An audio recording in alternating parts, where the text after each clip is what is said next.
विधवा माता, तलाकशुदा आणि गरजू महिलांकरिता चांदूर बाजारमधून सुरू झाली आहे एक अभिनव योजना। महिला शक्ती सेवा संस्थेतर्फे विधवा पेन्शन योजनेचा शुभारंभ करण्यात आला असून या योजनेतून महिलांना आजीवन पेन्शनसह अनेक महत्त्वाचे लाभ मिळणार आहेत। समाजातील वंचित महिलांसाठी ही योजना ठरणार आहे मोठा आधारस्तंभ। चांदूर बाजारमध्ये महिला शक्ती सेवा संस्थेतर्फे विधवा पेन्शन योजनेचा शुभारंभ करण्यात आला। या योजनेतून सामाजिक विधवा माता, तलाकशुदा व गरजू महिलांना आजीवन पेन्शन, वीज व पाणी बिलावरील सवलत, प्रवास भत्ता तसेच मुलांच्या 12 वर्षांपर्यंतच्या शिक्षणाचा संपूर्ण खर्च भारतात किंवा परदेशात संस्थेकडून करण्यात येणार आहे। आजवर भारतभरात 20 लाखांहून अधिक महिलांना या पेन्शनचा लाभ मिळाला असून अमरावती जिल्ह्यातील चांदूर बाजार शाखेत पहिल्या टप्प्यात 100 महिलांना लाभ मिळाला आहे।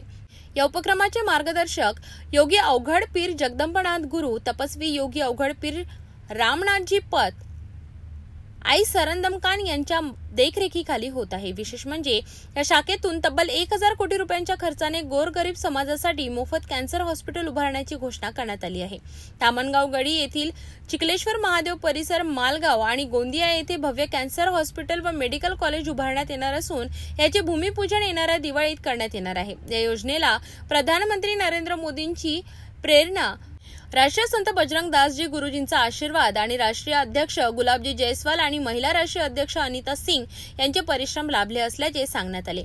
यावेळी योगी जगदंबनाथ महाराज यांनी विधवा मातांना सन्मान करण्याची मागणी केली। तसेच महिला शक्ती सेवा संस्थेमार्फत प्रत्येक विधवा मातेला समाजात मानाचे स्थान मिळावे, त्यांच्या एका मुलाला शासकीय नोकरी मिळावी, धार्मिक आणि शासकीय कार्यक्रमांमध्ये विधवा मातेला योग्य सन्मान मिळावा अशी मागणीही त्यांनी केली। या कार्यक्रमाला महिला शक्ती संस्थेचे पदाधिकारी आणि मोठ्या संख्येने विधवा माता उपस्थित होत्या। एक ऑफिस शाखा ओपन केली आहे आणि या शाखेद्वारे महिला शक्तीच्या विधवा महिला पेन्शन योजनेमध्ये जे योजना राबवण्यात येत आहे त्या योजना गेल्या 7 वर्षापासून आपल्या पूर्ण भारतात राबवल्या जात आहे आणि या योजना भारताच्या प्रत्येक गावागावात जाव्या यासाठी आम्ही ही अमरावती जिल्ह्यामध्ये पहिली एक पहल केली आहे।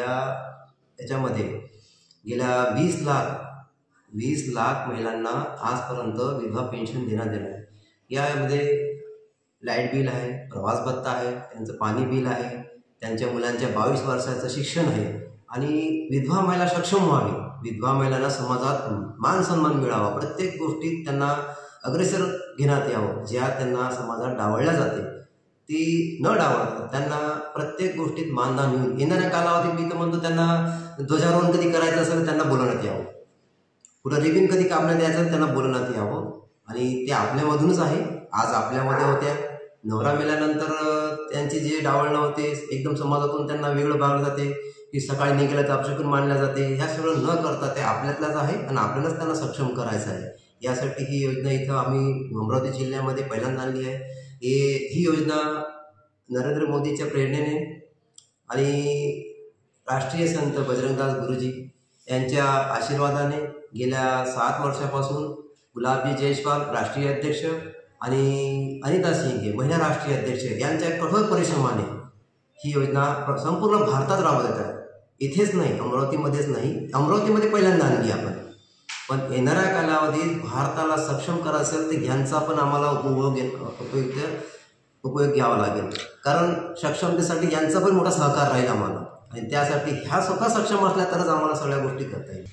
गेल्या 2 महिन्यापासून आम्ही आतापर्यंत 100 महिलांना यांचा लाभ दिला आहे, पेन्शन योजनेचा पण आणि लाईट बिलचा। आज पण लाईट बिल देण्यात येत आहे, आज पण 10 महिलांना लाईट बिल देण्यात येत आहे आणि कुठल्याही प्रकारचं यामध्ये आमिष नाही किंवा कुठल्या गोष्टीला फॉर्म भरायचा आहे किंवा 50 रुपये लागतील, 10 रुपये लागतील, हे कुठल्याच गोष्टीचं नाही। यांनी सरळतेने इथे यावं, आपलं कागदपत्र द्यावी आणि आपलं पेन्शन घ्यावं आणि मान सन्मानानं जगावं। विधवा माता आणि गरजू महिलांच्या सन्मानासाठी आणि त्यांच्या भविष्यासाठी महिला शक्ती सेवा संस्थेने उचललेले हे पाऊल नक्कीच कौतुकास्पद आहे। विधवा पेन्शन योजना आणि मोफत कॅन्सर हॉस्पिटलच्या घोषणेमुळे समाजातील वंचित घटकांना दिलासा मिळणार आहे। आता योजनेची प्रत्यक्षात अंमलबजावणी कितपत यशस्वी ठरते याकडे सर्वांचे लक्ष लागलेले आहे।